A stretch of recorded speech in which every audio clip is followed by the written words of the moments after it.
नमस्कार, मैं हूं आपके साथ विशाल कालरा। जम्मू कश्मीर में ऑपरेशन महादेव के तहत सुरक्षा बलों ने बड़ा अभियान चलाते हुए पहलगाम आतंकी हमले में शामिल 3 आतंकियों को ढेर कर दिया। सेना, सीआरपीएफ और जम्मू कश्मीर पुलिस के संयुक्त ऑपरेशन ने एक बार फिर साबित किया कि भारत अपनी सुरक्षा को लेकर किसी भी स्तर पर समझौता नहीं करता है।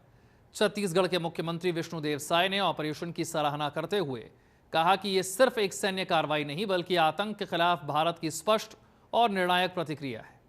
उन्होंने प्रधानमंत्री मोदी और गृहमंत्री अमित शाह की नेतृत्व क्षमता को भी इसका श्रेय दिया और कहा कि ये उनका संकल्प है जिससे आज देश निर्णायक मोर्चे पर खड़ा है। मुख्यमंत्री ने वीर जवानों के पराक्रम को नमन करते हुए कहा कि उनके साहस ने देशवासियों के मन में गर्व और विश्वास दोनों को मजबूत कर दिया है।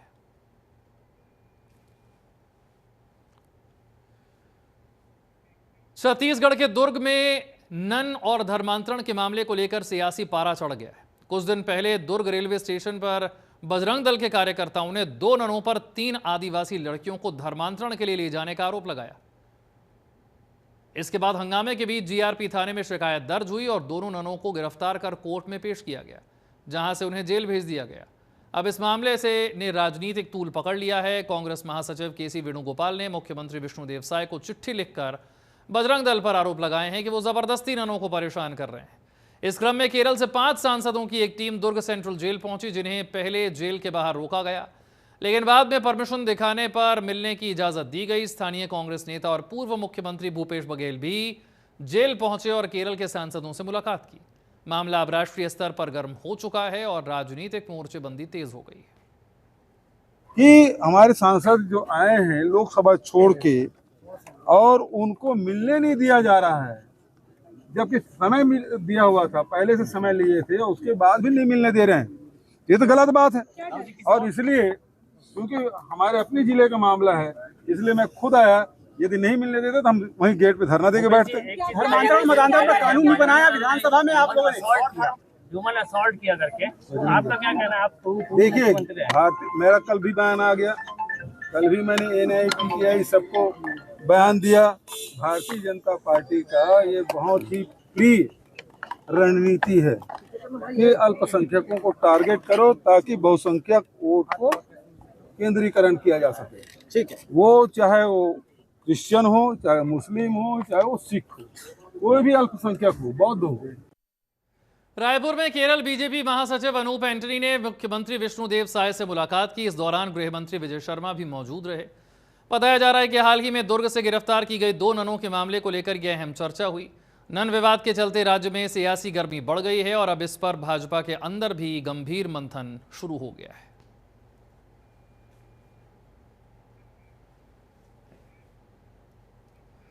छत्तीसगढ़ में 2 ननों की गिरफ्तारी के बाद सियासी हलचल तेज है। इंडिया गठबंधन का डेलीगेशन रायपुर पहुंचा और इस बीच डिप्टी सीएम और गृहमंत्री विजय शर्मा ने बयान दिया कि जीआरपी थाने में एफआईआर दर्ज की गई है, पुलिस के पास कार्रवाई के लिए पर्याप्त आधार है। गृहमंत्री ने साफ किया कि कानून के तहत कार्रवाई हो रही है और इससे किसी तरह का दबाव नहीं है। बेन्नी जी केरल में सांसद हैं, उनसे मेरी स्वयं बात हुई सुबह ही आज। तो मैंने कहा कि आप आए हैं, मिलना चाहते तो आप 1:30 बजे आ जाएं। 1:30 बजे तक वो नहीं आ पाए, अभी भी नहीं आ पाए। तो फिर ये बात ध्यान में आई। ये उनका मैंने फिर फोन करके उनसे पूछा तो नेता प्रतिपक्ष जी ने कहा कि जेल में पहले मिलना है, फिर इधर मिलना है आपसे करके। तो जेल में मैंने खुद बात करके उनकी मुलाकात करवाई। भाई इसमें किसी को मुलाकात करने देना नहीं करने देना, इसमें कोई रोक रुकावट थोड़ी कर सकता है और करना भी नहीं चाहिए। भाई मैंने खुद बातचीत की, मैंने खुद मुलाकात करवाई। इसमें कोई ऐसा विषय नहीं है। जो लोग आएंगे, मिलेंगे, मुलाकात करने में कोई दिक्कत नहीं है। लेकिन हाँ, ये जरूर है, कानून अपना काम करेगा। ठीक है।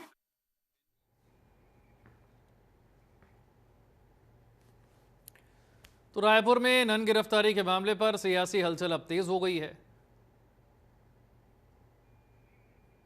तजीन नाज और जानकारी के साथ हमारे साथ जुड़ गई हैं। तजीन, इंडिया गठबंधन का डेलीगेशन पहुंचा हुआ है और अब ये मामला जो है वो बड़ा होता चला जा रहा है। जी बिल्कुल, देखिए विशाल, आपको बता दें कि ये जो पूरा मामला है वो 25 जुलाई का है और 25 जुलाई के दिन जो है दुर्ग में, छत्तीसगढ़ के दुर्ग जो रेलवे स्टेशन है वहां से जो है 2 नन को जो है गिरफ्तार किया गया था और उसके बाद से ही जो ये पूरा मामला है वो छत्तीसगढ़ में, इसके साथ ही केरल में पूरी तरीके से गरमाया हुआ है। इसके बाद आपको बता दें कि इंडिया गठबंधन के जो सांसद है, उनका जो प्रतिनिधि मंडल है, वो यहाँ पर आज सुबह दुर्ग जेल पहुंचा और उन्होंने जो है वहाँ उनसे मुलाकात भी की और कहीं ना कहीं सांसदों ने जो है सरकार पर भी आरोप लगाए कि उन्हें जो है जेल के बाहर रोक दिया गया और उन्हें मिलने नहीं दिया जा रहा था। लेकिन कहीं ना कहीं जो छत्तीसगढ़ के गृह मंत्री है विजय शर्मा, उन्होंने इस आरोप को जो है झूठ बताते हुए कहा कि मेरे कहने पर जो है उन्हें जो है मिलने दिया गया। और जो प्रतिनिधि मंडल है उनमें बहुत सारे जो लोग हैं कांग्रेस के जो है इंडिया गठबंधन के, वो सभी जो है यहाँ पर पहुंचे और उसके बाद जो है देखिए पूर्व मुख्यमंत्री भूपेश बघेल। तज़ीन, मैं चाहूंगा कि एक बार फिर से आप शुरुआत से इस मामले को समझाएं, शुरुआत से लेकर अब तक जो घटनाक्रम है सिलसिलेवार तरीके से क्या रहा है?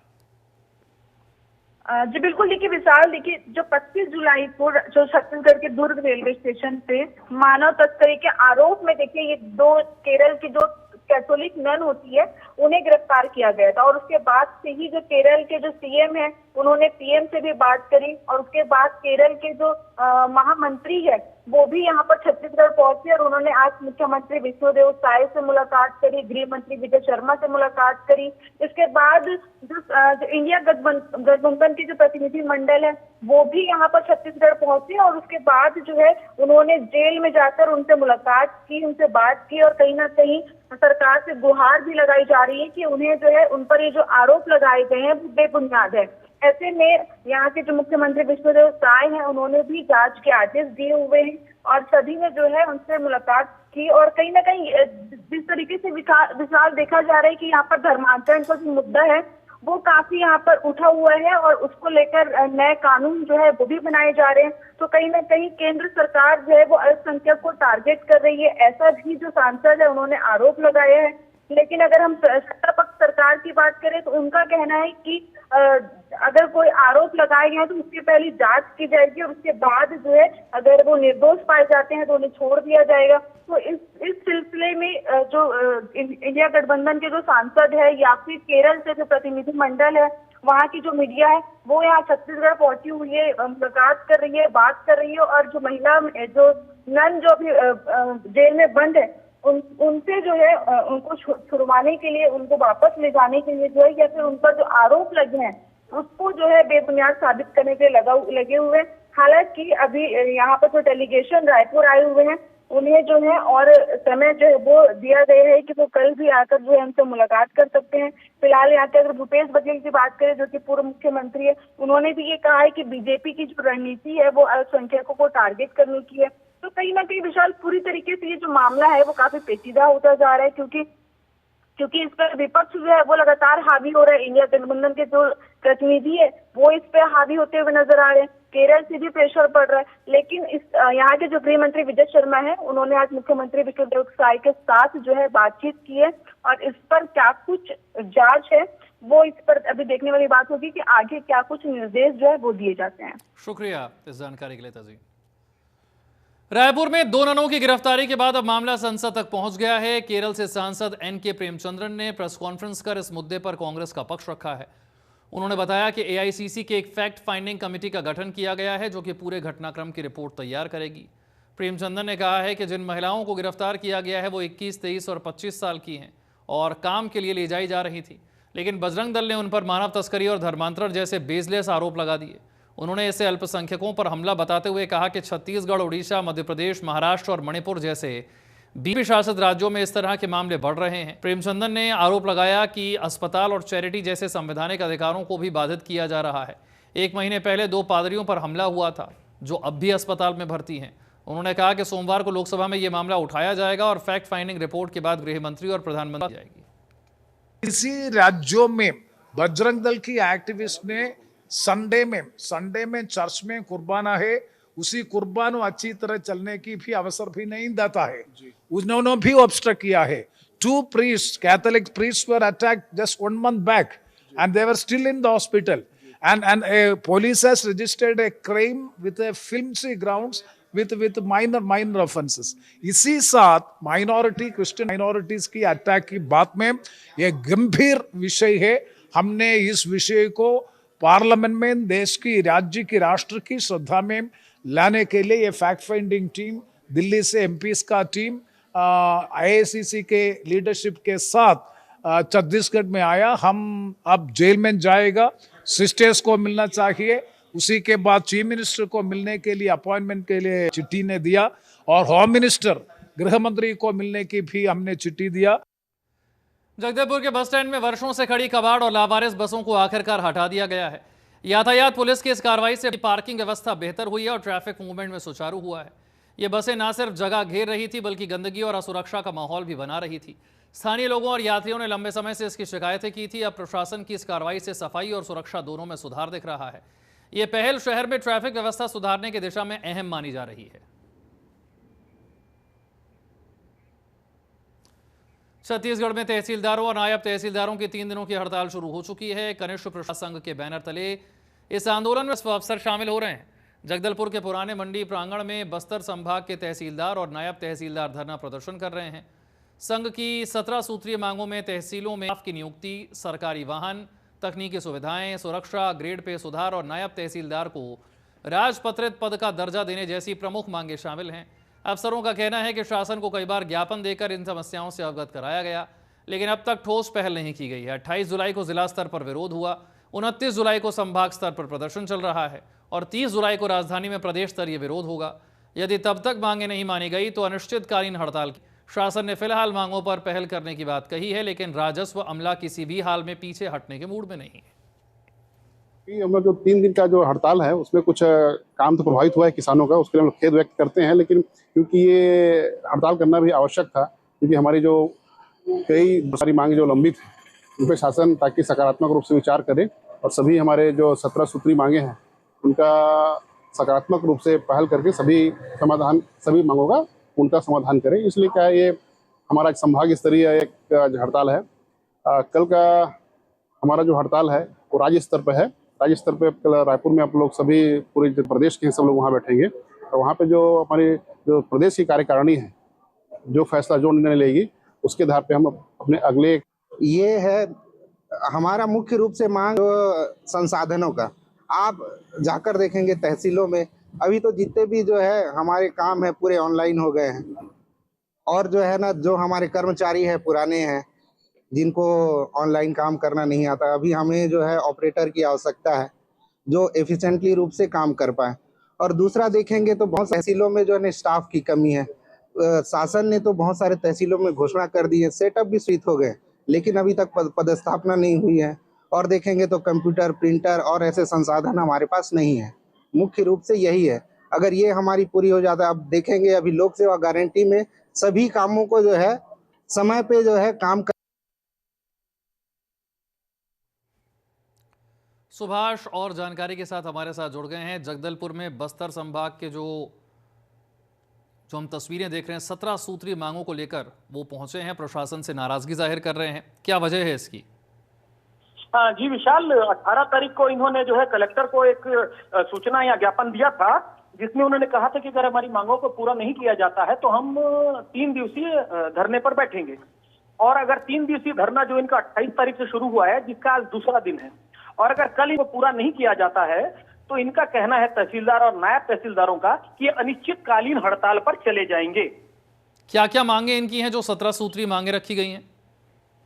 जी है कि इनका जो पहली मांग है वो कहते हैं जिलों में स्टाफ की नियुक्ति, कंप्यूटर ऑपरेटर, नायब नाजिर, माल जमादार, भृत्य, वाहन चालक और पटवारियों की तैनाती हो। दूसरा इनकी मांग है सीधी पदोन्नति का अनुपात 50-50 रखा जाए और पुरानी घोषणा लागू हो। तीसरा इनकी मांग है नायब तहसीलदार को राजपत्रित पद घोषित किया जाए। चौथा इनकी जो डिमांड है वो ये है कि लंबित ग्रेड पे सुधार तुरंत किया जाए। पांचवी इनकी जो मुख्य मांग है वो ये है कि प्रोटोकॉल व फील्ड ड्यूटी के लिए सरकारी वाहन या भत्ता उपलब्ध कराया जाए। छठवीं जो इनकी मांग है वो बिना ठोस कारण निलंबित अफसरों की 15 दिन के अंदर की इनकी मुख्य मांगों में से एक मांग ये भी है। उसके अलावा न्यायालयीन आदेशों के जन शिकायत प्रणाली में स्वीकार न किया जाए। आठवां कहते हैं कि कोर्ट केस पर FIR रोकने के लिए जारी आदेश का सख्त पालन हो। न्यायपालिक कार्य हेतु अलग व्यवस्था प्रोटोकॉल ड्यूटी से मुक्त किया जाए। 10वां इनकी मांग है आउटसोर्स स्टाफ की नियुक्ति का अधिकार तहसीलदार को दिया जाए। 11वां ई कोर्ट भू अभिलेख जैसे कार्यों के लिए प्रशिक्षित ऑपरेटर की नियुक्ति होनी चाहिए। 12वां SLR ASLR की बहाली की जाए। 13वां इनकी मांग है शासकीय मोबाइल नंबर व डिवाइस, क्योंकि ये अपना ही मोबाइल और डिवाइस यूज करते हैं, जिसके चलते इनको अपने काम में पारिवारिक में बहुत दिक्कत आती है। 14वां इनकी मांग है हर तहसील में सुरक्षा कर्मी व वाहन की आवश्यकता है, जो पूरी की जानी चाहिए, उसकी व्यवस्था बहाल होनी चाहिए। 15वां सड़क दुर्घटना और अन्य दुर्घटनाओं पर तत्काल मुआवजा राशि देने के स्पष्ट निर्देश तत्काल प्रभाव से दिए जाने चाहिए। और 16वां संघ की औपचारिक मान्यता, जो इनका संघ है तहसीलदार नायब तहसीलदारों का, उसको मान्यता मिलनी चाहिए। और अंतिम इनकी जो है वो राजस्व न्यायालय सुधार के लिए विशेषज्ञ समिति को तत्काल प्रभाव से नियुक्त किया जाना चाहिए। इनकी मुख्य मांगे हैं। विशाल, बहुत बहुत शुक्रिया सुभाष, आपने सारी मांगों को इतनी विस्तार से बताया, बहुत शुक्रिया आपका। आगे बढ़ते हैं।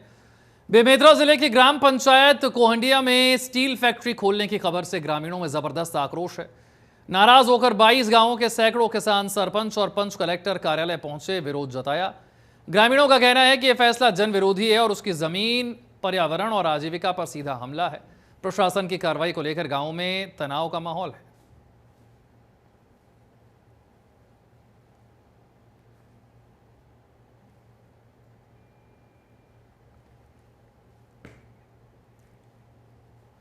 छत्तीसगढ़ के सक्ती जिले में तहसीलदारों और नायब तहसीलदारों की 3 दिनों की हड़ताल शुरू हो गई है। यह आंदोलन कनिष्ठ प्रशासनिक सेवा संघ के बैनर तले पूरे प्रदेश में चल रहा है।